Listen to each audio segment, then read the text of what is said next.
Alright, so I think I'm gonna do an intro. Please do. Alright. Hi, welcome to episode 0 of Deep Talk with Ryan and Kirsten. This is our very 0th episode, the Lindie Awards for 2019. Could also be called the ground floor. You ready to hop on? Right? It's just, you're gonna go on a journey with us, and then 10 years from now, when people are talking about how amazing we are, you can be like, I knew them before they were cool. Maybe we should introduce ourselves. Hi, there's a camera. Hi, my name is Ryan. I make things. Mostly video games, but now a podcast, apparently. Hi, my name is Kirsten. I also make things, though not for my degree, but who needs that? Just make things, including this podcast. So what we're going to be doing today is talking about all of the things we loved and hated this year. It's kind of an award show year-end review to kind of kick off our podcast and give you an idea of what we're going to be doing with this adventure. So we've got a lot of different categories going on. There's so many things we loved and even more things we hated. So let's just go over a quick review of what our categories shall be today to narrow down our many interests and disinterests. We've got Best New Show, Best Returning Show, Best Video Game, Best Movie, Best Stand-Up Special for Comedy, and 2020 Anticipation Award. So let's get started. Just gonna start from the top here. From Best New Show. Alright. And the nominees are Looking for Alaska, Umbrella Academy, The Boys, Harley Quinn. and Russian Doll. Is there anything you'd like to say about the nominees, Ryan? Yeah, they were all really good. And most of them are superhero things. Think like half. That shows you where our interests lie. Believe over half. Yeah, we definitely have a bias. A little bit. So, the way this is going to work is we have not talked about who the winners are for most of these categories. So it's going to be a bit of a conversational award show where we're going to debate this as we go along the way. So I see some clear leads off the top, specifically because some of these shows were super interesting and also ridiculously disgusting. Yeah. Thus meaning they won't get the award. Oh, so you're not giving it to the disgusting ones? I'm gonna take the con side of the disgusting here. Okay. I expect you'll take the pro. I mean, I'm not necessarily pro disgusting. It's not like, yeah, if nobody's getting, eviscerated, if we're not, flaying the skin off of babies, I'm not gonna watch it.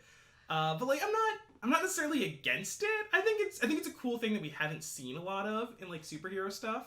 You got kind of like the sanitized Marvel, where it's like Captain America kicks a man through a 10-story building, and then he gets up with like a tiny cut on his face. And it's like, ooh, that hurt.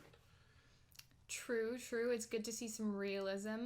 But also, if you get hit in the leg with a club, your bone doesn't just splinter into a million pieces and squirt blood into a geyser-like arc. So are we talking The Boys or Harley Quinn with this one? The fact that you cannot tell is how you know you've got some internal bias here towards the disgusting. So, alright, so some of these, like, I knew going in that I was gonna really enjoy. So, like, Looking for Alaska is based off a book I really enjoyed. And then Umbrella Academy and The Boys, the trailers for them both kind of, like, dropped around the same time, and they had, like, very kind of similar premises from the trailers, where I was like, oh, I think I might enjoy these. And so it was very much like when they came out, I was like ready for them. And then like Russian Doll just kind of showed up on Netflix, and Harley Quinn came out of nowhere. Harley Quinn, as most things, I half enjoy and half go, why? I only know about because of you. No, so I'm totally in on Harley Quinn. Like the first thing in Harley Quinn that I saw was like that scene where like she's like choking, I think it's Killer Croc, like, in the visitor, room in the prison, and just like immediately that we got the dynamic of just like, this isn't a normal superhero thing, and we got like her and Poison Ivy, And then that joke with Calendar Man is just hilarious. True. And just all in the delivery. True. I think the real thing that cinched it for me is the fact that I am featured as the character Poison Ivy. Yep. Proven. Yeah, I immediately thought of, like, you and people you know for that relationship. Not naming names. Yes, to quote something that'll come up in one of our later categories from a film, you're making bad choices and it's bumming me out, so just go. Yeah. Me at most, my friends. All right, so I think it's time. We each. I think we both know what our winner is. We can debate from there. I see a clear winner and a clear second and third. Okay. So yeah, what is your winner? Looking for Alaska. Interesting. Mine is Russian Doll. Russian Doll is my second. Okay. Yeah, I don't know. I'd probably put Harley Quinn as my second. Like, it's just so funny.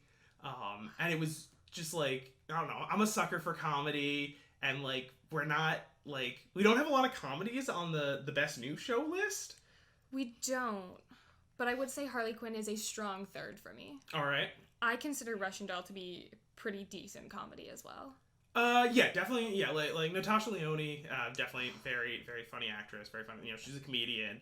Speaks to my soul, yes. And it was a very tight story, which I guess you definitely say that for Looking for Alaska as well, because it is based off a single novel, and they aren't like trying to build a series off of it. But like definitely Umbrella Academy and The Boys, it's like, hey, it's a story, and it's enjoyable, but in the end, it's like we're trying to build a franchise here, and this is just the beginning. True. Umbrella Academy was definitely get on board, we're going somewhere. Yeah. And people were very willing to because Gerard Way. Right. Just yeah. Right off the bat.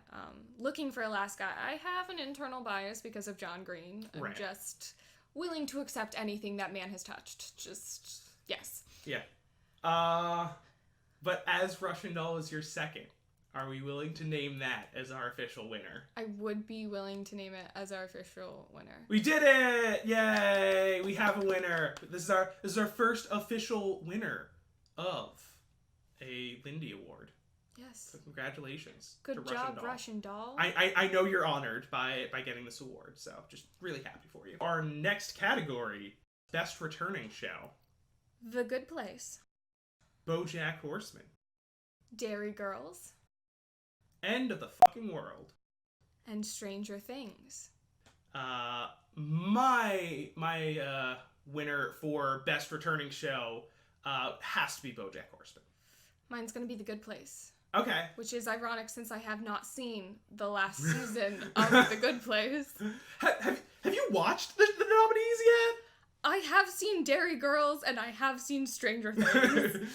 It's okay. I don't think other award shows watch the nominees either. Speaking of Stranger Things, I was hoping it would be over, which is probably a controversial opinion considering the popularity of the show. Yeah, I thought 3 seasons was fine for it. I definitely, towards the end, I was like, yeah, this definitely, like, I really liked the 3rd season. I thought it was very good, very well done. They continue the story in interesting ways. Definitely got some more character development from my boy Steve Harrington, who's just my absolute favorite. I thought the story with him kind of like, this is his journey of learning to respect women. Like that's what Stranger Things is to me. It's Steve Harrington learning to respect women, which I think is a really fun journey to go on. And I thought that, like, that developed really well here. Where was I? Oh, so I thought it in the last episode, it seemed like we were getting to a really good ending spot for the series. It felt solid. We were almost there. And, like, everything feels like an ending. It seems like they kind of thought, like, maybe they would, get ended. Maybe this would be the end of the series. And then I don't remember if it was a post-credit scene or just towards the end where it's like, oh, never mind. Like, we're definitely coming back. They seem to have a contingency plan in place, as if, so Stranger Things has been going on for a while now. Maybe it's done? And then people were like, no, It's not. We refuse. And I, being someone who needs a happy ending, was not okay with how it ended. And despite not wanting to see more content, because I felt they had such a solid plot and it can only diverge from there, I feel they need to, based on how horribly they left it. Yeah, I don't know. I feel like each season has kind of been its own thing, and it's kind of like we get they're all very different stories that we tell each season, and it's just interesting to see where they go with it. And I think that change kind of allows it to stay alive because they're not just telling a continuation of the same story.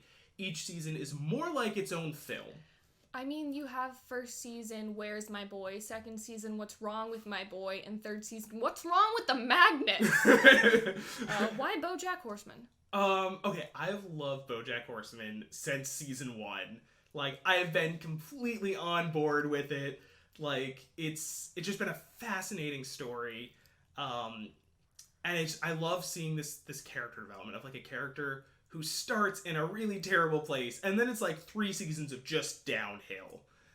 We get kind of like little like optimistic endings to seasons sometimes, but it's like he keeps getting beaten down, and it seems like he's just not progressing. And that has been my problem with it really for a while, where it's like, okay, we can only watch this guy not progress so much. It's a man at rock bottom who picks up a pickaxe. Yeah. And I was like, that was fine, but like eventually it's not gonna be fine. And so what I really love about this latest season is that they're like, hey, this is the end. We're gonna have some progress. And it's not just, here's a show about a bad person and we're gonna glorify that. I feel like we've had so much of that where it's not even that shows are trying to, but we have stuff, like Breaking Bad, and then Rick and Morty is the big one right now, where it's like, the creators are clearly like, Rick is the bad guy. Like, he is not an aspirational figure. Rick is, this is a warning tale. Like, this is what you don't want to be. And we kind of get some people who are like, but he's smart. That means he's the good guy. And, like, we kind of also had that with BoJack. And I thought season 5 did a really good job of, like, very explicitly stating over and over, he is not the good guy. And the story became not just about, this is a guy who is bad, and we're going to show his journey of, trying to develop and get better, and kind of explore the badness inside him. But season 5 was explicitly about, hey, this is how stories about bad guys can be damaging, even if we're not making them the hero, with the Filbert show that BoJack was on, and how it kind of becomes like everybody's bad, and that's okay, and that's the message that people are getting out of it. Yeah. There's something really amazing and also dangerous about presenting and representing, like, badness and darkness and depression in artistic media, because it's a beautiful way to take depression and take horrible, like, unequivocally horrible behavior and put it into something beautiful. And you're like, here, there's this horrible thing that's been made beautiful, and that's good for getting it off of your chest, the creator. It's good for connecting people, as like Filbert is supposed to, like, look, we're all bad, but it's not supposed to condone it. And that's a really dangerous thing that comes in BoJack Horseman and Rick and Morty, in like 13 Reasons Why. When that came out, they're like, look, everyone's depressed, so what? Yeah. It accidentally and kind of intentionally, don't get me started on that, condones a lot of really awful behavior. And it's a very dangerous line to toe between, here's my pain that I've put into something beautiful, is my pain beautiful or not? And then all people take on pain is beautiful. It's that thing with Van Gogh of, if Van Gogh had antidepressants, we wouldn't have Starry Night. It's like, he drank yellow paint so he could be happy. No, he drank yellow paint because he was depressed, Karen. Right.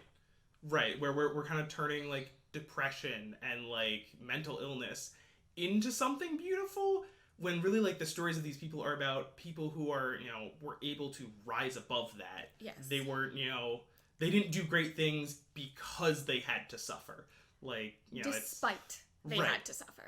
And so what I really love about season 6 is it's actually a character moving beyond, kind of what he's been dealing with, and actually, like, having real growth, and just, rejecting the lies that society has been telling him, and that he has, just internalized so much. There's a great scene where he's talking about how, somebody, says to him that, like, you are the darkness. Everything bad that happens in your life is because you are bad, and that's inherently a part of you. And he, was talking to his friend. He's saying, like, it wasn't until I heard somebody else say that, that I realized how stupid it was that I've been telling myself that my entire life. Yeah. To think that all you are is the effect you have on people, and that's all you can be is a really awful mindset that I do appreciate they brought up and kind of... So you had The Good Place as your pick? So I do love The Good Place. I have not actually seen the 2019 season. Have you seen any of it? Not the 2019 season.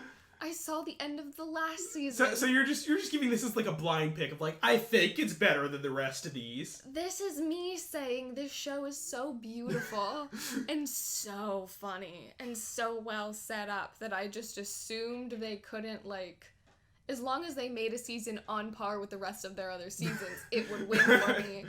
But because I haven't seen it and because I respect BoJack Horseman, the last season of BoJack Horseman really is my favorite. Yeah, 2 for 2, I win.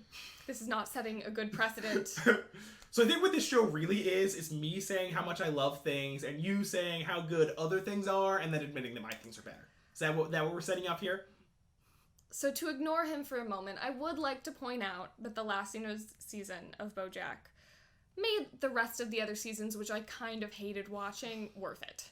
Because it was good to see this terrible character actually start getting better and seeing people make good choices. Also, asexual representation, which is not a thing in any media, and it's done so well. Yeah, honestly, I think Todd was the first actual asexual representation I'd seen in media. It's the first I've ever seen. And it was like, honestly, I think that might have been, the first I'd ever seen in person, because I had a few asexual friends in college, and that was about the same time I was watching BoJack Horseman, and kind of that storyline started with Todd. And I actually don't know whether I met someone in person first or saw Todd, but kind of really that's one of the things that really shows me how representation is important, because it was one of those things where it's I don't have to put it on my friends to kind of explain that part of themselves to me. Just being able to see this show and kind of get, see about this character and what that means to them kind of helped me better understand the people I know in real life. I've appreciated having kind of a media I can relate to with my asexual friends and be like, this is a thing I also enjoy and you enjoy, and look, it's done well, and I can tell that this is good representation, and you can tell it's good representation, and we're all on the same page of people actually being shown in shows. So I appreciate that, and I will give it the award. Yay! So this is a bad precedent, and best video game. On to the next category. Okay. For best video game, we have Life is Strange Season 2. The Outer Worlds. Untitled Goose Game. Driftlight, and Arcade Spirits. So this is a wide range. It is. First, for those of you who don't know us in person, Driftlight is the game that I made, me and a team of people as part of my master's thesis. It's a totally serious nomination because I think it is genuinely a very enjoyable game. Please quickly explain the plot and mechanics of Driftlight, Ryan. Driftlight is about Amber, a young explorer girl who is going to follow the path her grandfather took, and the last exploration he did, into these mysterious caves. Where she discovers the Driftlight, which is a magical ability that allows her to change her gravity. And so the mechanics are, it's a 2D platformer where you can switch your gravity to kind of go on the walls and ceilings. And it's kind of a very just kind of twitchy platformer where you're kind of drifting around corners and switching gravity to get through these levels. And now a very important question I have about this game.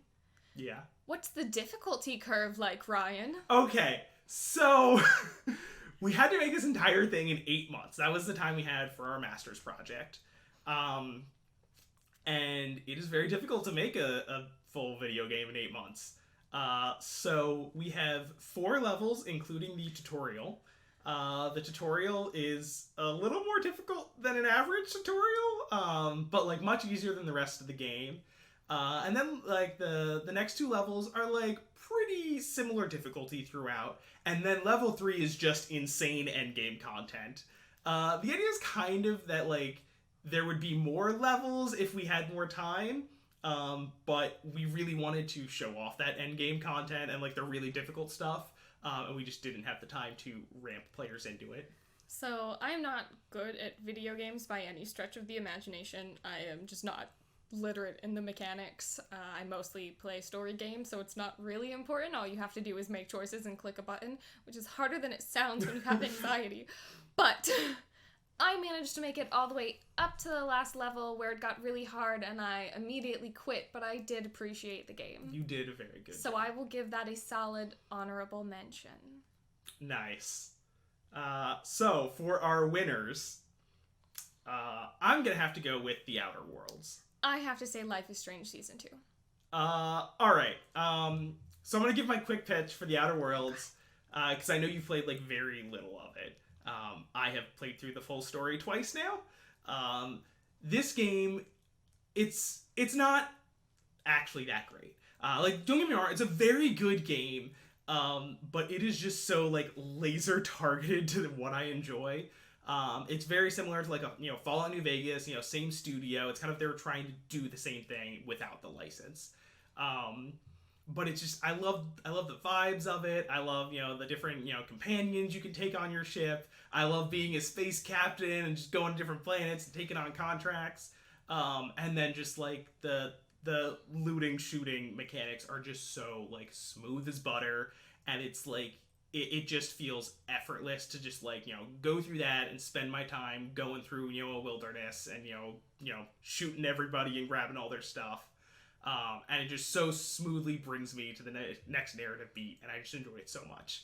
And that is my quick pitch for why I love The Outer Worlds. So Life is Strange 2. Okay, Life is Strange 2. Life is Strange 2 follows the story of Sean and Daniel Diaz, 2 beautiful small beings who I love more than my own family. No offense, I love you, but oh my gosh. Fine. It is a touching and beautifully told narrative that is just so compelling, and it celebrates the best in humanity. Like, The Greatest Showman said that it was celebrating the best of humanity while just really going, look at oddballs, we can appreciate weirdos too. Whereas this one, look at all these people who have made severely different life choices, and all of them are equally valid and beautiful, and they have complex stories and character development, and it is gorgeous. Right. Also, it made me sob like a child for 40 minutes on the ground. You witnessed this. Can testify. Yeah, as a game developer, I loved the intersection of mechanics and story is my favorite thing ever. And the like education mechanic, where you play as the older brother and you're kind of the decisions you make affect your younger brother, and the decisions he will make as an independent character. And they just mechanically, I thought, did very well with it. And I think that's exemplified perfectly in the final choice you make in the game, where, without like spoiling too much, you kind of have that thing that a lot of these story-based games do, where it's like you have all these complex, branching narrative choices, and then it all brings you to the same spot where you have, a single, 2-option choice, and it just kind of feels very, very simple. Kind of season 1 of Life is Strange kind of had that, where it brings you to the end and you have one choice and you can pick the good ending or the bad ending pretty much. I like that season 2, it gives you that choice, but it then splits again based on the morality that the little brother has learned. So it actually splits into 4 different endings based off that single choice at the end, based off of every other choice you've made throughout the game. Yeah. Life is Strange Season 1 For me, I made the choice very early on of this is what I value in this game and I will protect it at all cost. And then the choice literally came down to what do you value? And I was like, oh, that's easy. Right. Whereas Life is Strange Season 2, I made the choice very early on that all I value is Daniel. And Daniel at all costs. But that's not all there is to it, because I could value Daniel and mean you need to be a moral person, but also teach him that I don't love him by failing to teach him brotherhood. So there's so many more conflicting choices of what do I value. Right. And so when it came down to it, I personally was not allowed to pick this is what I value and here it all works out. Thus the sobbing on the floor for 40 minutes. Yet I still realized that what I valued was shown value in the game. Right. And that was part of the decision. So it was just a beautiful story with a near perfect ending, other than the sappy part of me that wants everything to be happy. Yes. So it wins. Yeah, I gotta give it up for Life is Strange for this one. You have to. That's gonna be our winner. Now for best movie, we have Spider-Man: Far From Home, Avengers: Endgame, Rocketman, Shazam, Long Shot, and Spider-Man: Spider-Verse. If we're looking at a winner, even though it technically shouldn't be nominated, Spider-Man: Spider-Verse. So true. It's just such a fantastic movie. Like I've been like interacting with a lot of like animators for the past year, and I swear they went crazy when this movie came out. Because there's so much work that went into making this beautiful creation. Yeah, and it's like not just like, hey, we did cool animation tricks because we could. It was all like, this is stuff that impacts the story, and this is how we can use animation as a medium to further the story. I thought that was just amazing. And to compare really quickly, Frozen 2 came out this year, and it looks live action. Like, they still have huge eyes and, like, hair that stays in place perfectly, but it basically looks live action. Right. People are analyzing the detail on her shoulder to go look at the actual threads hanging. Yeah. And you're like, yeah, that's cool, but just do it live action then. Right? Whereas this was like, here's animation, and here's everything our world can be because it's an animation. Now, for Best Stand-Up Comedy Special, Aziz Ansari, Right Now, Catherine Ryan, Glitter Room, Seth Meyers, Lobby Baby, and Ken Jeong, You Complete Me, Ho. Once again, a wide range of, like, different people this is coming from. I appreciate that. A nice diverse, Solidly cast of diverse. comedians. I don't know, I feel like stand-up comedy's been, been really good lately. It may just be because I'm young and don't know what stand-up comedy was like before I was at an age to appreciate it, but I feel as if stand-up has really come into its own. Well, it's also really accessible right now. Like, It all is of these so are accessible. Netflix specials. True. So, like, to get really good stand-up, you don't have to, like, live in a big city where, the stand-ups are. You can just watch it on Netflix. Which, to be fair, like, I've been to live shows that are really good, and, like, it is not the same thing. But it's a really great way to see good stand-up. It's a thing that, like, entire generations can see. Like, all of Gen Z is seeing these things and can discuss it.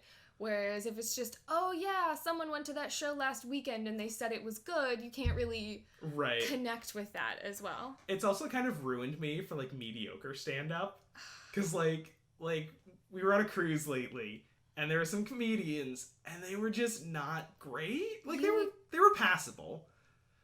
But when you get to the point where it's like former SNL writers and better is all you expect, you get to a point where someone's like, cats are weird, and you're like, okay.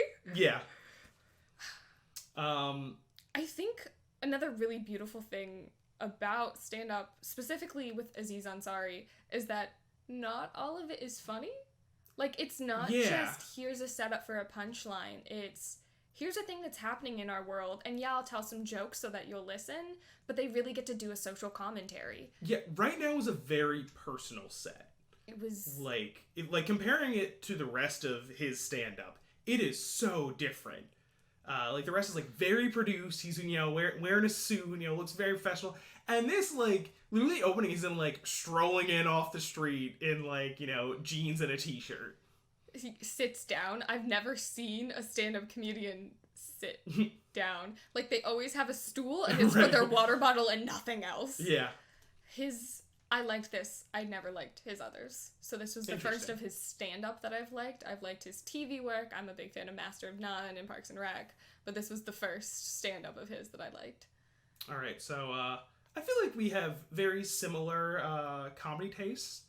So do we want to try saying our winner at the same time? Yeah, I think we can do this at the same time. So 3, 2, 1. John Mulaney and the Sack Lunch Bunch. So that's not technically Ryan, that wasn't on the list. I voted for it too, but it wasn't on the list. So it wasn't nominated. Because it's not a stand-up special. Technically not a stand-up. It's kind of a variety musical show? It's a children's musical show made by a man who has neither children or musical ability. Yeah, but it's really good. It's gorgeous. It's the funniest thing I've seen all year. Like, I think at time of recording, it came out like 2 days ago. Yeah. I've seen it 3 times now. I've seen it 2.5.